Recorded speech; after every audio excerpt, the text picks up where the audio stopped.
China just stunned the world, not by building another port, but by reimagining the map of global trade itself. As Arctic ice melts at a staggering rate of 13% per decade, Chinese planners have teamed up with Russia to unlock the Northern Sea Route, a shortcut that slashes days off the journey between Asia and Europe. This isn't just about faster shipping, it's about control, ambition, and a new Silk Road running above the top of the world. But beneath the surface of this polar Silk Road lies an escalating contest over resources, law, and the planet's future. How did these icy waters suddenly become Beijing's next frontier? And what's the real cost of letting them through? Every September, satellites track the Arctic's summer sea ice as it shrinks to new lows. Since 1979, the region has lost 13% of its ice cover every decade, a pace that has stunned climate scientists and global shipping planners alike. For centuries, thick ice kept the top of the world locked away, but now, open water appears where glaciers once ruled. This is more than a climate story. For Beijing, it's a call to action. In January 2018, China released its first Arctic policy white paper. The language was bold. China declared itself a near-Arctic state, a phrase that raised eyebrows from Oslo to Ottawa. No other country had ever claimed such a title. But the reasoning was simple. Melting ice was opening a shortcut between Shanghai and Rotterdam, and China wanted a say in what happened next. The policy outlined 4 goals: understand the Arctic, protect it, develop its resources, and participate in its governance. For the first time, China tied the fate of the Arctic to its own Belt and Road Initiative, branding the new route the Polar Silk Road. The pitch was about more than shipping. It was about scientific research, environmental protection, and building infrastructure with international partners. But the real draw was the Northern Sea Route, a passage along Russia's Arctic coast that could cut up to 10 days from the journey between Asia and Europe. Chinese planners weren't just watching the ice melt. They were preparing to invest in icebreakers, research stations, and port upgrades. In 2017, China and Russia signed a joint declaration to build out the Northern Sea Route together. The following year, China's Arctic policy made clear the country would pursue lawful and rational use of Arctic shipping lanes, even as it pledged respect for existing treaties and coastal state rights. For Beijing, the retreat of the ice has become a rare alignment of climate change and national strategy.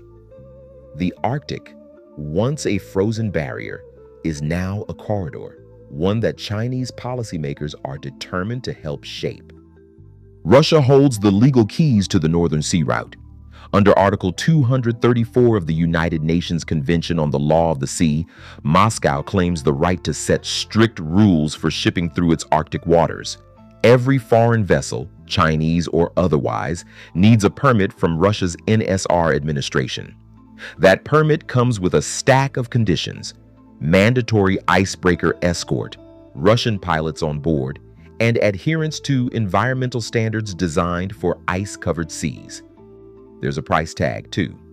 By 2024, Rosatom's tariffs for icebreaker convoys reached $9 to $15 per gross ton during heavy ice, pushing the cost for a Panamax ship close to $1 million for a single east-west transit. Pilotage and waiting time add thousands more. For Chinese shipping lines, these aren't just fees. They're the cost of access to a corridor that Russia controls down to the last nautical mile. The backbone of this system is Murmansk, Russia's Arctic port city. With a capacity of over 30 million tons per year, Murmansk has seen a wave of upgrades since 2018. New deep-water berths, digital customs clearance, and LNG bunkering for specialized tankers. It's the launch point for most NSR convoys. Here, Atomflot's nuclear-powered icebreakers, like the Arktika and Sibir, assemble merchant ships into escorted groups before sending them east through the Kara Sea. Convoy schedules are set seasonally, with up to 20 departures each month in peak summer, but only a handful in the depths of winter. Every transit is coordinated by the NSR administration's dispatch office in Murmansk, giving Russian officials real-time control over the flow of ships, cargo, and even insurance paperwork.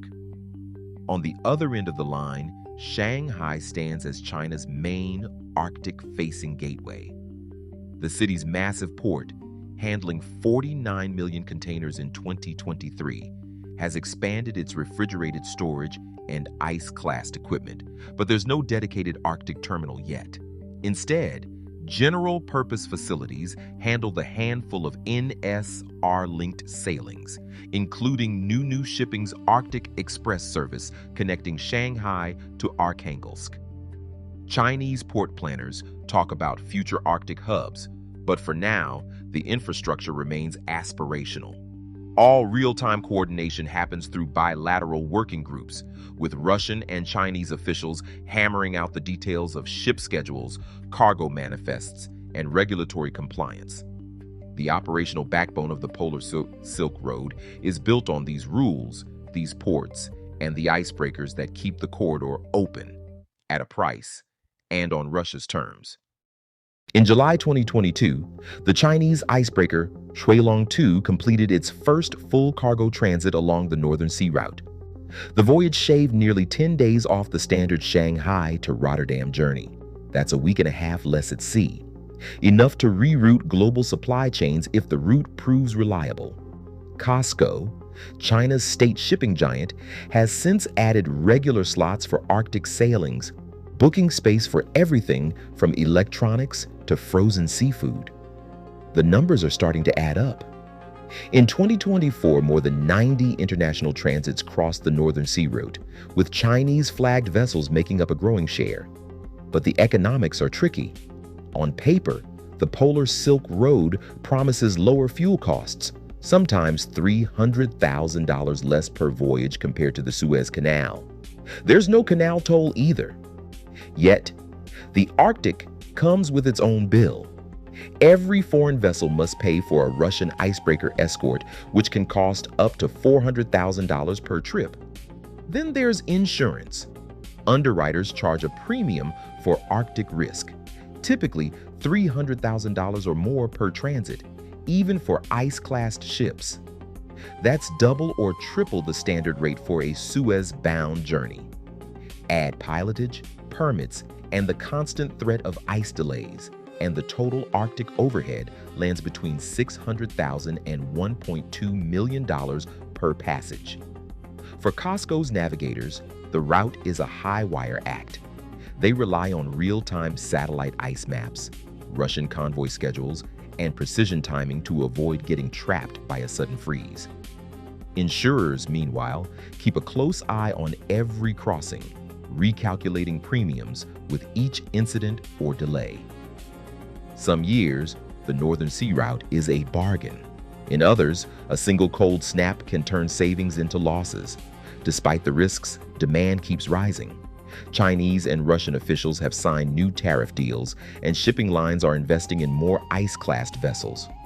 For now, the Polar Silk Road is a proof of concept, tangible, but far from routine. The numbers are moving in the right direction, but every voyage is still a calculated gamble. Black carbon settles on Arctic snow, turning white ice into a heat-absorbing surface. Every ton of fuel burned by an icebreaker releases soot that accelerates the melt.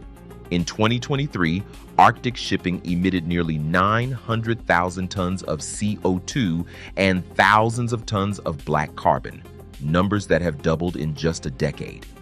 For indigenous leaders like Veronika Khabarova of the Sakha Republic, the impact is personal. She warns that shipping convoys disrupt reindeer migration, fracture hunting grounds, and threaten centuries-old ways of life. Protests have reached the Arctic Council, where Inuit and Sami representatives demand stricter controls on vessel emissions and noise. Their message is blunt. The Polar Silk Road risks turning the Arctic from a living homeland into a global transit corridor, but the stakes extend far beyond local communities. The Arctic holds an estimated 13% of the world's undiscovered oil and 30% of its gas, resources that are suddenly more accessible as the ice retreats. China's state-owned energy companies have already invested billions in Russian LNG projects along the Yamal Peninsula.